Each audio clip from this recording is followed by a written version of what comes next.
ভালোবাসার কোনো বিশেষ গুণ হয় না। আজকে আমার মনটা অনেক বেশি খারাপ থাকায় আন্টি জানতে পারে, আর জানতে পেরেই আমাকে ফোন দিয়ে বলে যে রহিম তুমি বেরিয়ে আসো। তো আমি ভাবলাম আন্টি মনে হয় আমাকে বকা দিবে, এই জন্য ডাকছে। অনেক ভয়ে ভয়ে যেতেই আন্টি বলে যে আরে পাগল, তোমাকে নিয়ে আজকে ঘুরতে যাব, তোমার নাকি মন খারাপ। তো আন্টি আমাকে নিয়ে চলে আসে রাজশাহী মুক্ত মঞ্চে। আর মুক্ত মঞ্চে আসার পরে আমরা নঙ্গরে যাই। নঙ্গরের এই জায়গাটা কিন্তু অনেক সুন্দর। তো বর্ষা আপু এখানে ভিডিও শুট করছিল, আর আমি বারবার গিয়ে আপুকে ডিস্টার্ব করছিলাম। আসলে সত্যি বলতে কি জানেন, এই মানুষগুলো থাকার জন্যই কিন্তু আজ আমি এত জায়গায় জায়গায় যেতে পারি, এত ভালো ভালো মানুষের সঙ্গে মিশতে পারি। তো এখানে বর্ষা আপু এসে বসছিল, তো আমি আপুকে আবারও ডিস্টার্ব করছিলাম। আর হ্যাঁ,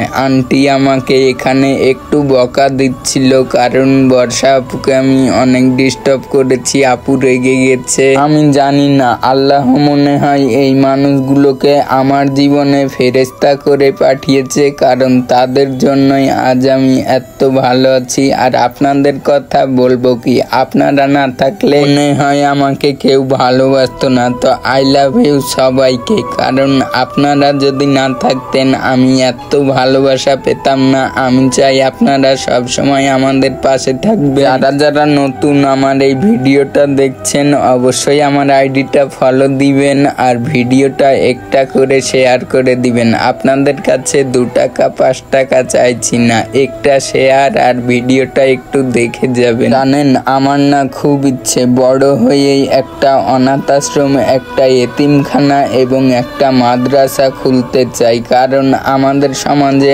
অনেক মা বাবাকে তার ছেলে মেয়েরা লাথি মারে, ঝাঁটা মারে। এখানে আমার নামতে অসুবিধা হচ্ছিল, তাই আন্টি আমাকে ধরে নামাচ্ছিল।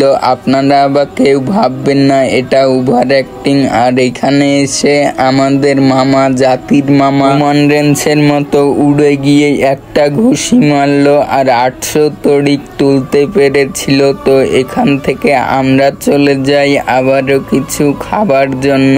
আন্টি আমাকে ঘুরতে নিয়ে এসেছে বলে কথা। সত্যি কথা বলতে কি জানেন, আমার মা নেই ঠিক আছে, তবে এই যে আন্টিটাকে দেখছেন না, আমার মায়ের চাইতে কিন্তু কম আদর করেন। আমি যদি কোনো ভালো কাজ করি তো সবচাইতে বেশি খুশি হয় আন্টি। আমি কোনো খারাপ কাজ করলেও কিন্তু সবচাইতে বেশি রেগে যায় আন্টি। ঘোরাঘুরি শেষ করে আন্টিদেরকে বিদায় দিয়ে দিই, আর আমিও বাসায় চলে আসি। সবাই ভালো থাকবেন। আল্লাহ।